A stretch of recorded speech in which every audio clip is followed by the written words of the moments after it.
মন তো কথা শোনে না, তোর কাছে ছুটে আসে, তাই তো পড়ে আছি তোর পাড়ার আশেপাশে।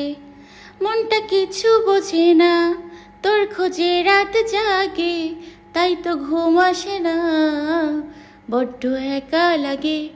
অগোছালো মন শোনে না বারণ, তোকে ছাড়া ভাল লাগে না।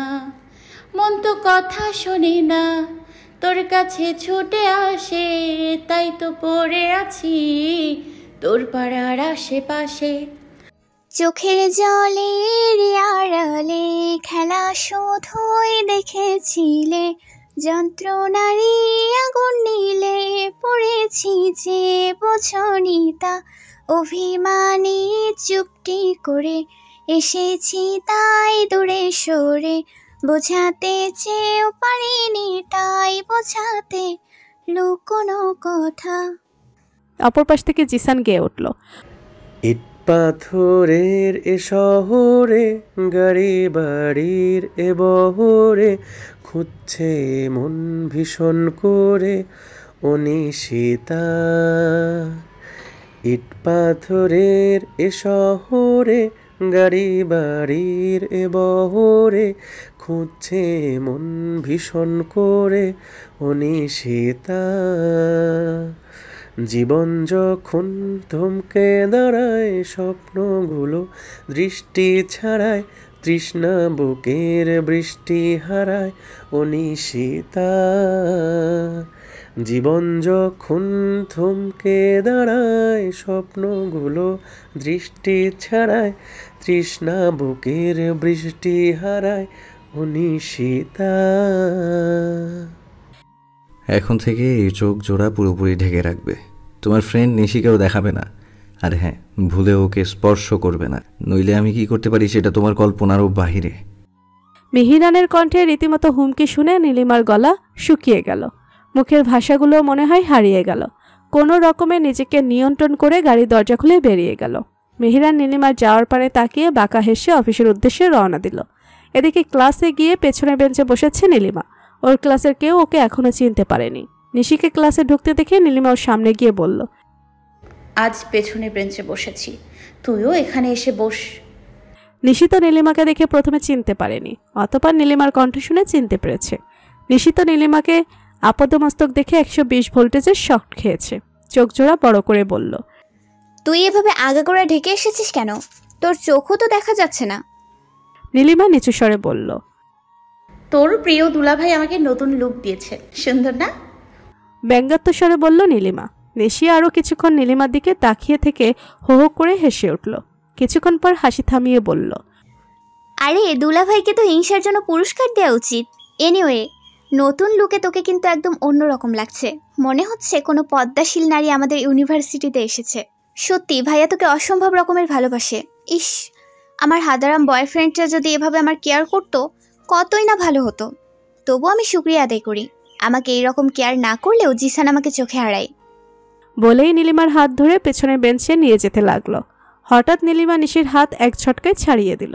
নিশি ভুরু চোড়া কুচকে জিজ্ঞেস করল, কিরে, এমনভাবে হাত ছাড়িয়ে নিলি কেন? নীলিমা উত্তরে কি বলবে ভেবে পেল না, তাই চুপ করে রইল। বুদ্ধিমতী নিশি মনে হয় বুঝে গেল, মুস্কি হেসে বলল, দুলাভাই কি কোনো মেয়েকেও তো শরীর স্পর্শ করতে নিষেধ করেছে? নিশির কথা শুনে নীলিমা এবার লজ্জায় মিয়ে গেল। যার হাত ধরে হেসে খেলে নীলিমা স্কুল লাইফ থেকে এ পর্যন্ত এসেছে, আজ কিনা মেহরানের কথার ভয়ে পেয়ে সে বান্ধবীকে ওর হাত ধরতে দিল না। না, এটা কিছুতেই হতে পারে না। এখন তো মেহরান এখানে নেই, তবুও নীলিমা একবার আশেপাশে ভালোভাবে তাকিয়ে নিশির হাত ধরে বলল, তেমন কিছু না, এখন চল, স্যার এসে পড়বে। তারপর নীলিমা এবং নিশি বেঁচে গিয়ে বসলো।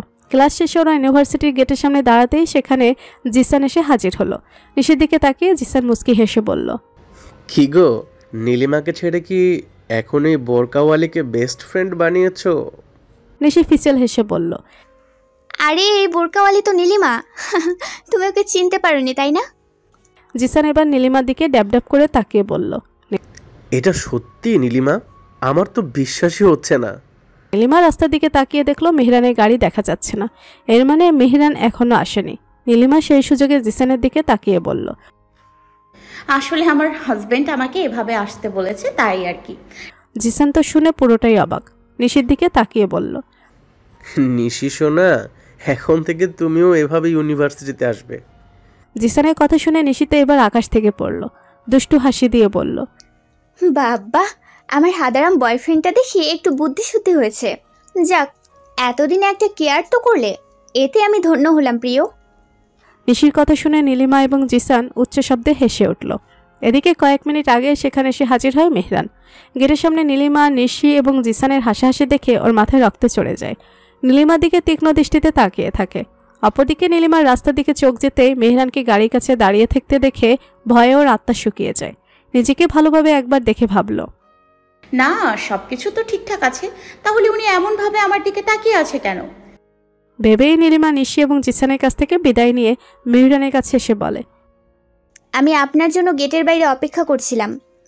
মেহরান মুস্কি হেসে বলল, আমিও সেটাই দেখছিলাম। ওকে, এখন গাড়িতে ওঠো। নীলিমা গাড়িতে উঠল। তারপর ওরা স্বাভাবিকভাবেই কথা বলল। বাসায় গিয়েও দুজন স্বাভাবিকভাবেই কথাবার্তা বলল। নীলিমার সকালের রাগ ভুলে গেল।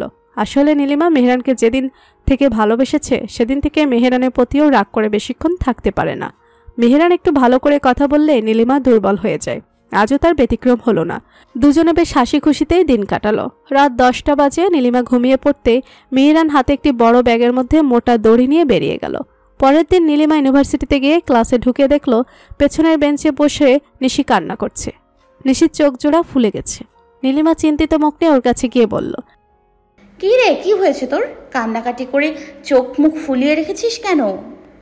নিশি নীলিমার দিকে তাকিয়ে বলল, জিসানকে গত রাত থেকে ফোন দিচ্ছি, কিন্তু ওর ফোন সুইচ অফ বলছে। আগে কখনো এমন হয়নি। তারপর আজ সকালে ওর মায়ের কাছে ফোন দিয়ে জানতে পারলাম জিসান গতকাল রাত থেকে বাড়িতে আসেনি। তারাও বিষয়টা নিয়ে চিন্তিত। তারা বলছে পুলিশের কাছে মিসিং কমপ্লেন করবে। আমার খুব চিন্তা হচ্ছে ওর জন্য। বলেই নীলিমাকে জড়িয়ে ধরল। নীলিমা তো হতভম্ব হয়ে গেল।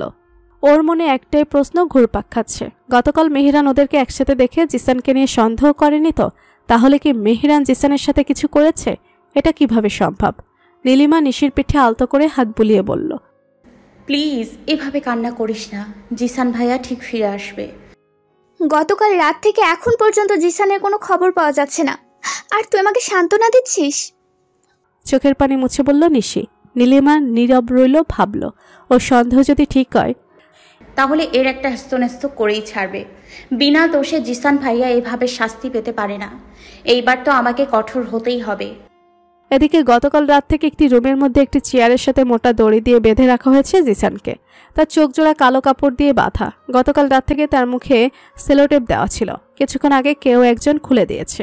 তখন থেকে জিসান চিৎকার চেঁচামেচি শুরু করেছে, কিন্তু কারও কোনো সাড়া শব্দ পেল না। হঠাৎ করে জিসানের প্রাকৃতিক ডাক এলো। এখন জিসান আর স্বাভাবিক থাকতে পারল না, জোরে জোরে চিৎকার করতে থাকলো, কেউ আছেন? কেউ আছেন?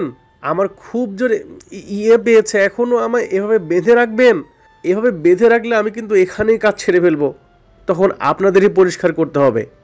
জিসানের কথা শুনে সামনে থাকা ব্যক্তিটি বলল, এই সাউন্ড গ্রুপ রুমে যতই চেঁচামেচি করুন না কেন কেউ শুনবে না। এখন চলুন আপনাকে ওয়াশরুমে নিয়ে যাই। বলেই লোকটি জিসানের হাত পায়ের বাঁধন খুলে দিল। তারপর জিসানকে ওয়াশরুমে নিয়ে গেল। জিসানের তো চোখ বাঁধা, তাই কিছুই দেখতে পাচ্ছি না। লজ্জা শরমের মাথা খেয়ে বলল, আমি তো কিছুই দেখতে পাচ্ছি না। আমার চোখের কাপড়টা খুলবো নাকি আপনি আমার সবকিছু খুলে দিবেন? সামনে থাকা ব্যক্তিটি জিসানকে কমোডের কাছে নিয়ে গিয়ে বলল, এখানে বসে যা খুশি করেন। সরি, স্যারের অনুমতি ছাড়া আপনার চোখের বাঁধন খুলে দেওয়া যাবে না।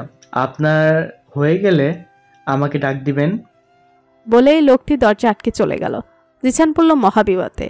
এখন কিভাবে কি করবে কিছুই বুঝতে পারছে না। ভাবল, কি এমন অপরাধ করেছে আমি যে চোখ থাকতেও অন্ধ হয়ে টয়লেটে আসতে হলো?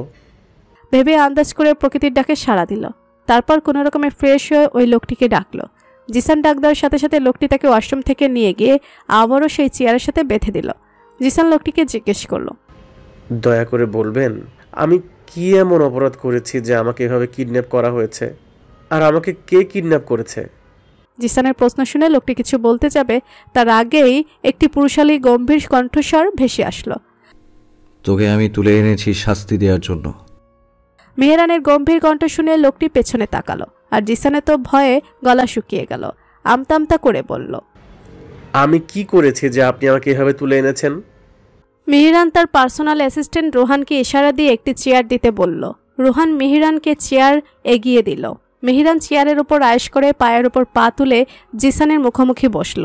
তারপর জিসানের দিকে তাকিয়ে দাঁত কিরমির করে জিজ্ঞেস করল, আমার ব্লু বার্ডের দিকে তাকিয়ে হাসাহাসি করার সাহস তোর হলো কিভাবে? মেহেরানের কথায় জিসান পুরো অবাক হয়ে গেল। ভাবল, কোন ব্লু বার্ডকে দেখে আমি হাসলাম?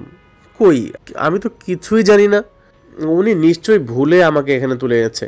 এক্ষুনি তার ভুল ভাঙাতে হবে মনে হচ্ছে। কথাগুলো ভেবে কপর ট্রাক দেখিয়ে বলল, দেখুন, প্রথমত নীল রং আমার অপছন্দের একটি রং। তার উপর ছোটবেলা থেকে আমি খুব শান্ত স্বভাবের ছেলে। যেখানে ঘরের মানুষের বেশি কথা বলা আমি একদম পছন্দ করি না, সেখানে পাখির কিচিরমিচির তো একদমই পছন্দ করি না। আমি আপনার নীল পাখির দিকে তাকিয়ে হাসা তো দূরের কথা, আমি তো এরকম পাখি গত কয়েক বছরের মধ্যে দেখিও নি। আপনি নিশ্চয়ই ভুলে আমাকে তুলে এনেছেন। বাই দ্য ওয়ে, আপনার মতো কঠিন পাখি প্রেমিকের সাক্ষাৎ যে আমি পাবো সেটা কিন্তু আমি ভাবতেও পারিনি। জিসানের কথা শুনে মেহেরানের রাগের মাত্রা দ্বিগুণ বেড়ে গেল। তার কপালের রগগুলো রাগে দপদপ করছে। সেটা দেখে রোহান শুকনো ঢোক গিলল। মেহেরান একটানে জিসানের চোখের কাপড় খুলে দিল। তারপর উত্তেজিত কণ্ঠে বলে উঠল, এই লিসেন, তোর কি মনে হচ্ছে আমি তোকে এখানে জোকস করতে তুলে এনেছি? তুই আমার ব্লু বার্ডের সাথে হাসাহাসি করে এখন ওকে না চেনার ভান করছিস? এখনই তোকে উত্তম মধ্যম দিয়ে হসপিটালে পাঠাবো। বলেই পাশে থাকা হকি স্টিক হাতে তুলে নিল মেহেরান। জিসান তো চোখ বড় বড় করে মেহেরানের দিকে তাকিয়ে রইল। এদিকে রোহান বুঝতে পেরেছে মেহেরান এখন কি করবে।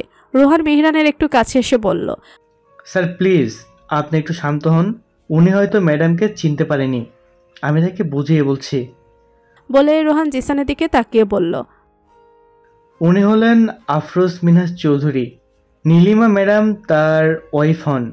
আপনি ম্যাডামের সাথে ইউনিভার্সিটি গেটের সামনে দাঁড়িয়ে গতকাল হাসাহাসি করেছিলেন, তাই আপনাকে স্যার এখানে পানিশমেন্ট দেওয়ার জন্য তুলে এনেছে। আর স্যার ম্যাডামকে ভালোবাসে ব্লু। রোহানকে আর কিছু বলতে না দিয়ে মেহেরান তার হাতের ইশারা দিয়ে থামিয়ে বলল, আমার ব্লু বার্ডের নাম নেয়ার দুঃসাহস কখনো করবে না, মাইন্ড ইট। মেহেরানের তীব্র কণ্ঠ শুনে রোহান নিচের দিকে তাকিয়ে বলল, ওকে স্যার। এতক্ষণে জিসান পুরো ঘটনাটা বুঝতে পেরেছে। জিসান নিশির কাছে মেহেরানের কথা অনেকবার শুনেছে।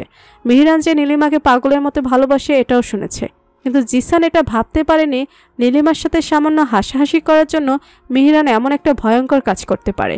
জিসান ভাবল, এখান থেকে যেভাবেই হোক আমাকে আমার বের হতে হবে। কিন্তু এই লোকের তো মনে হয় মাথার তার কয়েকটা ছেঁড়া। তার সাথে তর্ক করলে দেখা যাবে ওই হকি স্টিক দিয়ে আমার হাত পা গুঁড়া গুঁড়া করে দিবে। তখন আমার পরিবার এবং আমার নিশির কি হবে? না না না, এই কাজ করা যাবে না। লোকটির হাতে পায়ে ধরে হলেও এখান থেকে বের হতে হবে।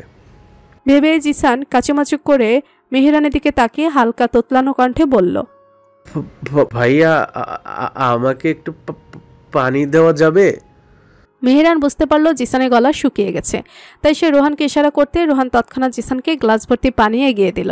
জিসান গ্লাসের পানি এক নিঃশ্বাসে ঢকঢক করে গিলে ফেলল। গলা ভিজিয়ে ভাবল, এই লোকটার মাথার তার কয়েকটা ছেঁড়া হলেও মনে একটু দয়া মায়া আছে, নইলে আমাকে পানি দিত না। লোকটার কাছে ভদ্রভাবে ক্ষমা চাইলে নিশ্চয়ই আমাকে ছেড়ে দিবে। কথাগুলো ভেবে জিসান মেহেরানের দিকে করুণ দৃষ্টিতে তাকিয়ে বলল, আসসালামু আলাইকুম ভাইয়া। আসলে আমি আপনাকে চিনতে পারিনি, তার জন্য আমি ক্ষমা প্রার্থী। নীলিমা আর নিশি দুজনই আমার বেস্ট ফ্রেন্ড, আর নিশি তো আমার হবু স্ত্রী। সামনের মাসেই আমাদের বিয়ে হবে। আর নীলিমাকে আমি তো আমার ছোট বোনের নজরে দেখি। গতকাল আমি নিশির সাথে দেখা করতে গিয়েছিলাম, তখন ওর পাশে নীলিমাও ছিল। তখন আমি ওকে বোরকা পরা দেখে ঠিক চিনতে পারিনি। যখন নিশি ওর কথা বলল তখন আমিও নিশিকে বোরকা পরতে বলেছি, আর এটা নিয়েই আমরা আসলে হাসাহাসি করছিলাম। যাই হোক ভাইয়া, সব কিছুর জন্য আমি সরি ভাইয়া, আমি অনেক বেশি সরি। আমি যদি জানতাম যে নীলিমার দিকে তাকিয়ে হাসার জন্য আপনি এতটা কষ্ট পাবেন, তাহলে আমি কখনোই ওর সামনেই আসতাম না। আর তাকানো তো সে অনেক দূরের কথা। প্লিজ ভাইয়া, আমাকে আপনি ক্ষমা করে দিন। দরকার হলে আমি আমার পরিবার নিয়ে অনেক দূরে চলে যাব, তবুও আমাকে আপনি মারবেন না। একাধারে কথাগুলো বলে দীর্ঘশ্বাস ছাড়ল জিসান। জিসানের মার্জিত আচরণে মেহেরানের মনটা কিছুটা নরম হলো। পরক্ষণে আবার ভাবল, ও তো আবার ব্লু বার্ডের দিকে বোরখা পরা অবস্থায়ও তাকিয়েছে, ওর সাথে কথা বলেছে। না, শাস্তি ওকে পেতেই হবে। ভেবে মেহরান হকিস্টিক হাতে নিতেই তার ফোনে রিংটোন বেজে উঠল। মেহরান বিরক্তিকর দৃষ্টি দিয়ে দেখল অচেনা নাম্বার থেকে ফোন আসছে। মেহরান ফোনটা রিসিভ করতে অপর পাশ থেকে চিরচেনা নারী কণ্ঠস্বর ভেসে আসলো। নীলিমা রিনটিনিয়ে বলে উঠল, মেহরান, আপনি কোথায় আছেন? মেহরান তো নীলিমার কণ্ঠ শুনে বেশ অবাক হলো। কণ্ঠে গম্ভীরতা বজায় রেখে বলল, এটা কার নাম্বার থেকে কল করেছো ব্লুবার্ড? নীলিমা আবারও উত্তেজিত কণ্ঠে বলে উঠল, এটা নিশির নাম্বার। প্লিজ আপনি যেখানেই থাকুন এক্ষুনি চলে আসুন। আমার ক্লাস শেষ হয়েছে, আমি আপনার জন্য গেটের সামনে অপেক্ষা করছি। আপনার সাথে গুরুত্বপূর্ণ কথা আছে। মেহরান কিছু একটা ভেবে বলল, ওকে, আমি 10 মিনিটে আসছি। বলেই ফোনটা কট করে কেটে দিল। তারপর রোহানের দিকে তাকিয়ে বলল, ওর নিশ্চয়ই ক্ষুধা লেগেছে, ওকে খাবার দাও, তারপর ওর ব্যবস্থা করব। বলেই সেখান থেকে হন করে চলে গেল। রোহান মেহরানে যাওয়ার পানে তাকিয়ে ক্ষুদ্র নিঃশ্বাস ছেড়ে জিসানের দিকে তাকিয়ে বলল, আমাদের স্যার এতটাও খারাপ না যে আপনাকে না খাইয়ে মারবে। আপনি এখন খাওয়া দাওয়া করে শক্তি সঞ্চয় করুন। বলে রোহান খাবার আনতে চলে গেল। রোহান চলে যাওয়ার পর জিসান চারিদিকে তাকিয়ে দেখল রুমের পুরোটা জুড়ে লোহার কয়েকটা দরজা। জিসান বেশ অবাক হয়ে ভাবল, এটা আবার কেমন রুম? যেমন ওই লোক তেমন তার রুম। ধুর, কী সব ভাবছি আমি। এখন আমার খুব ক্লান্ত লাগছে। আমি একটু ঘুমিয়ে নেই। গতকাল রাত থেকে ঘুমাতে পারিনি। যদি এই ঘুম শেষ ঘুম হয় তাই মন ভরে ঘুমিয়ে নিই। ভেবে জিসান চেয়ারে হেলান দিয়ে তার ক্লান্ত চোখ জোড়া বন্ধ করে নিল। এদিকে নীলিমা নিশিকে ওর সন্দেহের কথাগুলো কিছুক্ষণ আগেই বলেছিল। নিশি যেহেতু মেহরানের আচরণ সম্পর্কে কিছুটা জানে, তাই নীলিমার কথা প্রথমে বিশ্বাস করতে না পারলেও পরে ঠিক বিশ্বাস করে নিয়েছে। কারণ নিশির জানা মতে জিসানের মতো সহজ সরল ছেলের কোনো শত্রু থাকতে পারে না। এখন নিশি এবং নীলিমা মেহরানের জন্য চাতক পাখির মতো রাস্তার দিকে তাকিয়ে অপেক্ষা করছে। রাস্তার এক সাইডে মেহরানের গাড়ি থামতেই নীলিমা দ্রুত রাস্তা পার হয়ে গাড়ির দরজা খুলে মেহরানের পাশে বসে মুখের নিখাপ খুলে হাঁপাতে লাগলো। নীলিমার এইরকম বিষণ্ণ চেহারা দেখে মেহরান বেশ ঘাবড়ে গেল। তারপর এসির পাওয়ার একটু বাড়িয়ে দিয়ে নীলিমার হাত ধরে বলল, এনি প্রবলেম ব্লুবার্ড?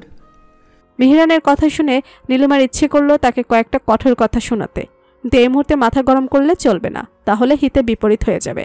তাই নিজেকে সংযত করে মেহরানের দিকে শীতল দৃষ্টি নিক্ষেপ করে বলল, আমি জানি গতকাল জিসান ভাইয়া আমার সাথে হেসে কথা বলছিল, সেটা আপনি দেখেছেন। আর এখন আপনি জিসান ভাইয়াকে আটকে রেখেছেন। আপনি প্লিজ জিসান ভাইয়াকে ছেড়ে দিন। উনি আমাকে ছোট বোনের নজরে দেখে। আমার বান্ধবী নিশি আর জিসান ভাইয়া একে অপরকে খুব ভালোবাসে। আগামী মাসে ওদের বিয়ে হবে। আপনি প্লিজ তার কোনো ক্ষতি করবেন না। আর জিসান ভাইয়ার পরিবার অলরেডি পুলিশ স্টেশনে গিয়ে মিসিং ডায়েরি করেছে। যদি পুলিশ আপনার ব্যাপারে জানতে পারে কি হবে ভেবে দেখেছেন? একাধারে কথা বলে থামলো নীলিমা। ওর গলা শুকিয়ে গেছে বুঝতে পেরে মেহরান পানির বোতল এগিয়ে দিল। নীলিমা পানিগুলো ঢকঢক করে খেয়ে গলা ভেজালো। মেহরান বাঁকা হেসে বলল, আমাকে পুলিশের ভয় দেখিয়ে লাভ নেই, আর পুলিশ ধরলেও ছাড়া পেতে আমার বেশি সময় লাগবে না। এগুলো আমি একদম পরোয়া করি না। আর জিসান ছেলেটা যথেষ্ট ভদ্র, তাই এখনও ওর গায়ে টাচ করিনি। একবার ভেবেছিলাম রাতুলের মতোই ওকে কঠিন শাস্তি দেব, কিন্তু তখনই তুমি ফোন করলে। এনিওয়ে, এক শর্তে জিসানকে ছেড়ে দিতে পারি। কি শর্ত? অনবরত কথা বলার সময় নীলিমার ঠোঁটজোড়া কাঁপছিল। সেটা মেহরানের নজর এড়ায়নি।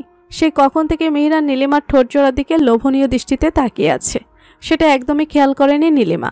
মেহরান কিছু না বলেই নীলিমার মাথা ওর কাছে টেনে ওর ঠোঁটজোড়া আঁকড়ে ধরল। কয়েক মিনিট পর নীলিমাকে ছেড়ে বলল, তোমার ঠোঁটজোড়া আমাকে চুম্বকের মতো টানছিল, তাই নিজেকে কন্ট্রোল করা দায় হয়ে পড়ল। নীলিমা পুরোপুরি শকড খেল। ভাবল, এই সময় এই লোকের রোম্যান্টিক মুড এলো কিভাবে? How is it possible? ভেবে নীলিমা আশেপাশে তাকালো। মেহরান মুস্কি হেসে বলল, কেউ দেখেনি, চিন্তা করার কিচ্ছু নেই। তাছাড়া আমি আমার বউকে চুমু খেয়েছি, অন্য কাউকে না। আর শোনো, তোমাকে আবারও কঠোরভাবে নিষেধ করে দিচ্ছি, নেক্সট টাইম তুমি নিশির সাথে বেশি কথা বলবে না। ছেলেদের সাথে কথা বলা তো অনেক দূরের ব্যাপার। এখন থেকে জীবনের শেষ দিন পর্যন্ত তোমার বেস্ট ফ্রেন্ড আমি। আমার সাথে সব কথা বলবে, আমার দিকে তাকিয়ে থাকবে, অলরাইট? আর এই শর্তগুলো মেনে নিলে আমি জিসানকে ছেড়ে দেব। নীলিমার এই মুহূর্তে মেহেরানের সাথে তালে তাল মেলানো ছাড়া উপায় নেই, কারণ মেহেরান মানসিক রোগী হলেও ও তো নয়। তাই তর্ক না করে মুখে মলিন হাসি ঝুলিয়ে বলল, ওকে, আমি নিশি এবং জিসান ভাইয়ার সাথে আর বেশি কথা বলবো না। এখন থেকে আপনি আমার বেস্ট ফ্রেন্ড। এখন অন্তত জিসান ভাইয়াকে ছেড়ে দিন প্লিজ। মেহেরান বাঁকা হেসে নীলিমার কানে কানে বলল, এখন ছাড়বো না, ওকে রাতে তুলে এনেছি, রাতেই ছাড়বো। আর হ্যাঁ, তোমার কথা আমি শুনেছি, তাই আজ রাতে কিন্তু আমাকে অনেক বেশি আদর করতে হবে, একদম আমার মনের মতো। এই মুহূর্তে মেহেরানের মুখে এমন ঠোঁট কাটা টাইপের কথা শুনে নীলিমার কান দিয়ে মনে হয় গরম ধোঁয়া বের হলো। ভাবল, এই লোকের এই সিচুয়েশনে এত রোম্যান্টিক মুড আসে কোথা থেকে, যেখানে আমি চিন্তায় শেষ হয়ে যাচ্ছি। নীলিমা আর কিছু ভাবতে পারল না। হাতের ফোন দেখিয়ে মেহেরানকে বলল, নিশি রাস্তায় দাঁড়িয়ে আছে, ফোনটা ওকে দিয়ে আসি, 2 মিনিটে যাবো আর আসবো। মেহেরান চোখের ইশারায় যেতে বলল। নীলিমা গাড়ির দরজা খুলে নিশির কাছে গিয়ে ওর ফোন দিয়ে হাসি মুখে বলল, চিন্তা করিস না, জিসান ভাইয়া রাতে পৌঁছে যাবে। আর প্লিজ এই কথাটা কাউকে বলিস না, এমনকি জিসান ভাইয়ার পরিবারকেও না। তুই জিসান ভাইয়াকে বলে দিস, নইলে এইবার কিন্তু আমার কিছুই করার থাকবে না। বাই। বলেই নীলিমা রাস্তা ক্রস করে গাড়ির দরজা খুলে হাসি মুখে বসলো। মেহেরানও মুস্কি হেসে গাড়ি স্টার্ট দিল। সন্ধ্যার একটু পর জিসানকে কিছু হুমকিমূলক বাণী শুনিয়ে ছেড়ে দিয়েছে মেহেরান। অক্ষত অবস্থায় ছাড়া পেয়ে আল্লাহ শুক্রিয়া করে জিসান ও ভদ্র ছেলের মতো বাসায় চলে গিয়েছে। রাতে মেহেরানের বুকে চুপটি করে শুয়ে আছে নীলিমা। মেহেরানের শরীর থেকে পারফিউমের কড়া ঘ্রাণ ওকে বেসামাল করে দিচ্ছে। নীলিমা মাথা উঁচু করে মেহেরানের দিকে তাকিয়ে বলল, আচ্ছা, আপনি কোন ব্র্যান্ডের পারফিউম ইউজ করেন? মেহেরান বলল, কেন, তোমার ভালো লাগে না? নীলিমা মেকি কণ্ঠে বলল, খুব ভালো লাগে, ভাবছি এখন থেকে আমিও এটা ব্যবহার করব। মেহেরান তীক্ষ্ণ কণ্ঠে বলল, কখনোই না, মেয়েদের সুগন্ধি ব্যবহার করা ঠিক না, এতে ছেলেরা আকর্ষিত হয়।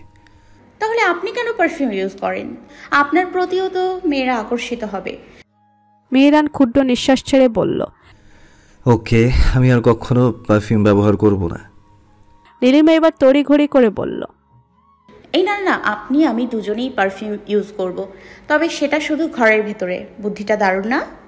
মেহেরান মুস্কি হেসে নীলিমাকে জড়িয়ে ধরল। তারপর হাসকি ভয়েসে বলল, জানো ব্লুবার্ড, আমার বাগান বাড়িতে বেলকনি ছিল না।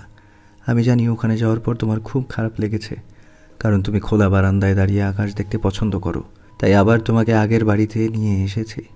কিন্তু তুমি যখন আকাশের দিকে অনেকক্ষণ মুগ্ধ নয়নে তাকিয়ে থাকো, তখন ওই আকাশটাকে দেখে আমার খুব হিংসে হয়। সো নেক্সট টাইম আকাশের দিকে বেশিক্ষণ মুগ্ধ হয়ে তাকিয়ে থাকবে না, তাহলে আবারও বাগান বাড়িতে নিয়ে যাব। মেহেরানের এহনো কথায় নীলিমা বিষম খেল। কাশতে কাশতে ওর গলা শুকিয়ে গেল।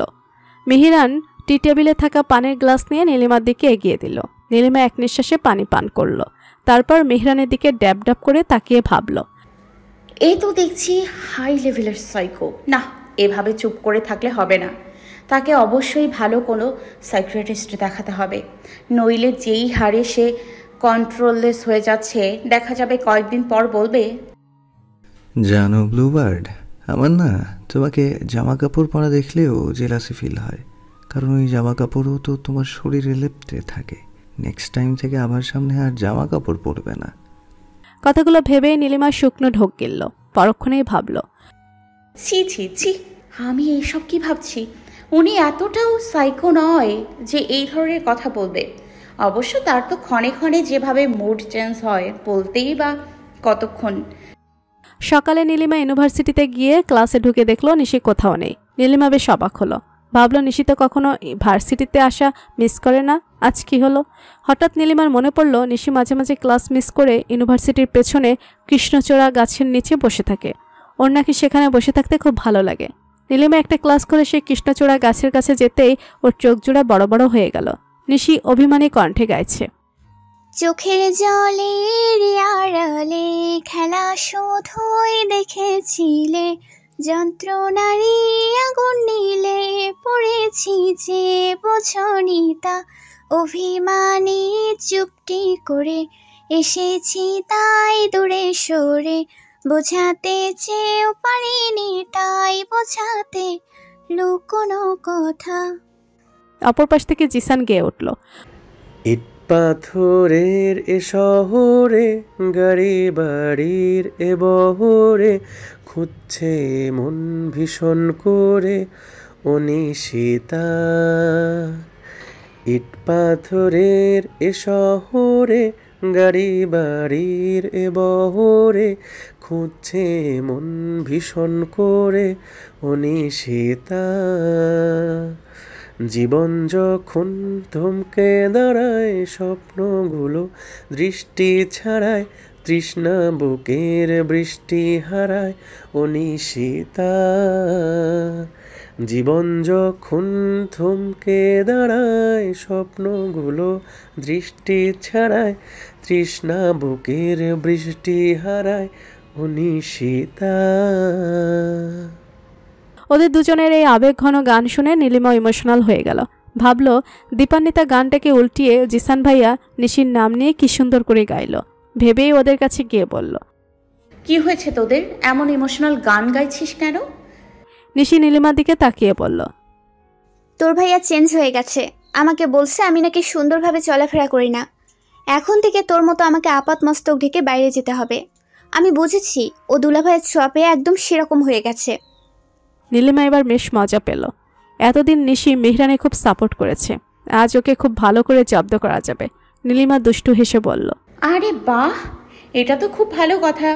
তুই তো তোর দুলা ভাইয়ের সব সিদ্ধান্ত খুব ভালোভাবে সাপোর্ট করিস।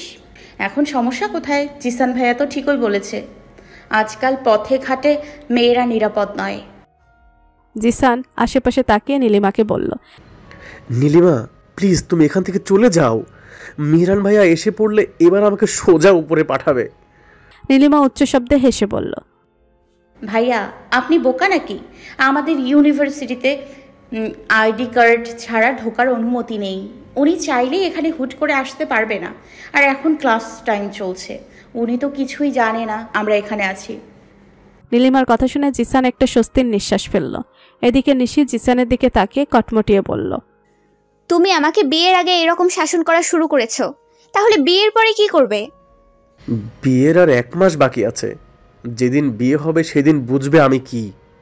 গম্ভীরভাবে বলল জিসান। তাহলে আমি তোমাকে বিয়েই করব না। দাঁত কিরমির করে বলল নিশি। নিশির কথা শুনে জিসান বলল, আমার কথা না শুনলে আমিও তোমাকে বিয়ে করব না। জিসানের কথা শুনে নিশি নাক টেনে কর্কশ কণ্ঠে গেয়ে উঠল, অতীতের কথাগুলো, পুরনো স্মৃতিগুলো মনে মনে রাইখো, আমি তো ভালা না ভালা লইয়া থাইকো, আমি তো ভালা না ভালা লইয়া থাইকো। নিশির ফাটাবাসের কণ্ঠে গান শুনে নীলিমার ইচ্ছে করছে কনকনে শীতের মধ্যে বরফ পানিতে ঝাঁপ দিতে। কিন্তু এখন যেই গরম, তার উপর বরফ পানি তো দূরের কথা, ফ্রিজে পানি রাখলেও ঠান্ডা হতে চায় না। সেখানে ঝাঁপ দিবে কিভাবে ভেবে মুচকি হাসল নীলিমা। তারপর ওদের দিকে তাকিয়ে কপট রাগ দেখিয়ে বলল, দেখ তোরা একদম মেলো ড্রামা করবি না, এইসব আমার একদম ভালো লাগছে না। আর জিসান ভাই আপনি একদমই আমার হাজবেন্ডের অনুকরণ করতে যাবেন না। আগে যেমন ছিলেন তেমনই থাকার চেষ্টা করুন। মনে রাখবেন, পুরুষ মানুষ সুন্দর এবং ধনী হওয়ার থেকে ভাষা এবং ব্যবহার বেশি ভালো হওয়া উচিত। জিসান নীলিমার কথা বুঝতে পেরে নিশির দিকে তাকিয়ে বলল, সরি সোনা, আমার ভুল হয়ে গেছে। নিশি জিসানের মাথার চুলগুলো এলোমেলো করে বলল, এই তো আমার ক্যাবলাকান্ত আবার আগের জায়গায় ফিরে এসেছে। বলেই দুজনে হেসে দিল। জিসান নীলিমাকে বলল, নীলিমা আমার মনে হয় ভাইয়ার মানসিক সমস্যা আছে, নইলে এতটা ওভার পজিটিভ কেউ হতে পারে না। আমার এক কাজিনের মানসিক সমস্যা ছিল, তখন আমরা একজন সাইকিয়াট্রিস্ট দেখালাম। আল্লাহর রহমতে উনি এখন পুরোপুরি সুস্থ না হলেও এই আগের থেকে কিন্তু অনেক ভালো আছে। তাই আমিও তোমাকে বলছিলাম কি, তুমিও যদি ওই সাইকিয়াট্রিস্টের শরণাপন্ন হতে তাহলে খুব ভালো হতো। নীলিমা কয়েক সেকেন্ড ভেবে বলল, এখন গেলে কি তাকে পাওয়া যাবে? উনি সকাল 10টা থেকে দুপুর 2টা পর্যন্ত তার চেম্বারে থাকেন, তুমি চাইলে যেতে পারো। তারপর জিসান ডক্টরের নাম ও ঠিকানা দিল। Brain and mind specialist Meher আফরোজের চেম্বারে মলিন মুখে বসে আছে নীলিমা এবং নিশি। ওরা 2টা ক্লাস মিস করে এখানে এসেছে। ওদের হাতে সময় আছে 1 ঘন্টা 20 মিনিট। ডক্টর মেহের আফরোজ ওদেরকে প্রশ্ন করলেন, আপনাদের মধ্যে পেশেন্টকে? নীলিমা এবং নিশি দুজন দুজনের দিকে তাকালো। তারপর নীলিমা বলল, পেশেন্ট এখানে আসেনি, আমি পেশেন্টের ওয়াইফ। আমার হাজব্যান্ডকে বললে এখানে আসতে রাজি হবে না। ডক্টর মেহের আফরোজ চশমার ফাঁক গলিয়ে নীলিমার দিকে তাকিয়ে বলল, ওকে, বলুন আপনার পেশেন্টের কি সমস্যা? নীলিমা এবং নিশি দুজনেই এক এক করে মেহেরানের সকল কার্যকলাপের কথাগুলো ডক্টরকে বলল। সবকিছু শুনে ডক্টর মেহের আফরোজ প্রেসক্রিপশন করে দিলেন। তারপর নীলিমার দিকে তাকিয়ে বললেন,